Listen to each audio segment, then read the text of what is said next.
కార్యకర్తలు లీడర్లు అంటే పార్టీ పరువు కాపాడాలి. తప్పు మన సైడ్ ఉన్నా గానీ ఒప్పుకోకుండా కొట్లాడాలి. కానీ యూత్ కాంగ్రెస్ వోళ్ళు అతి ఆవేశంతో చేసిన ఓ పని ఇప్పుడు కాంగ్రెస్ సర్కార్ తీరుకే సురుకులు పెట్టే కాడికొచ్చింది. ఇప్పటికే మంది తిడుతుంది జాలదన్నట్టు సొంత పాటోళ్ళు చేసిన పనికి ఇంకిన్ని తిట్లు పడుతున్నాయట ఇగో ఇట్లా.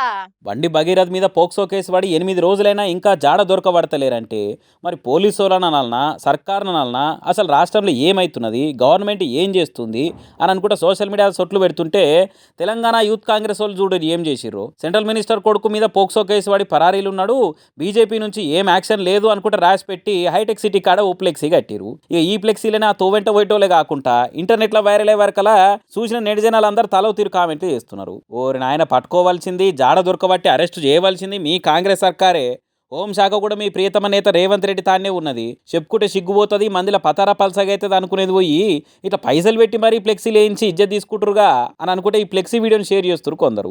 7 రోజులైనా పోలీసులు ఒకరిని దొరకబడతలేరంటే అది సర్కార్కే కదా చెడ్డ పేరు. ఇవన్నీ చూస్తుంటే బండి భగీరథను ఎన్నుకొని కాపాడుతుంది రేవంత్ రెడ్డి అనుకుంటా ఓపెన్గానే ఒక్క తీర కామెంట్లు చేస్తారు. ఇది చూసిన వాళ్ళు మీ సొంత పార్టీనే మీ సొంత సర్కార్నే మీరు ఎక్కిరించుకుంటే ఇట్లా ఫ్లెక్సీలు కట్టి జనాలకు ఏం మెసేజ్ ఇస్తున్నట్టు మరి. ఇప్పటికే ఓ మంత్రి ఏమో పోక్సో కేసు మీద మాట్లాడురయ్యా అని అంటే బయటకు వచ్చి ఆ పిల్లగాంది సేమ్ కులమే కాబట్టి పెళ్లి చేసేయర్రి అని మాట్లాడతాడు.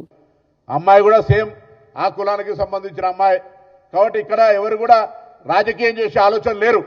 అయితే పెద్ద మనుషులు కుల పెద్ద మనుషులుగా ఇష్యూను పంచాయతీ చేసి పెళ్లి చేస్తారా పంచాయతీ చేస్తారా ఏం చేస్తారో మీ ఇష్టం.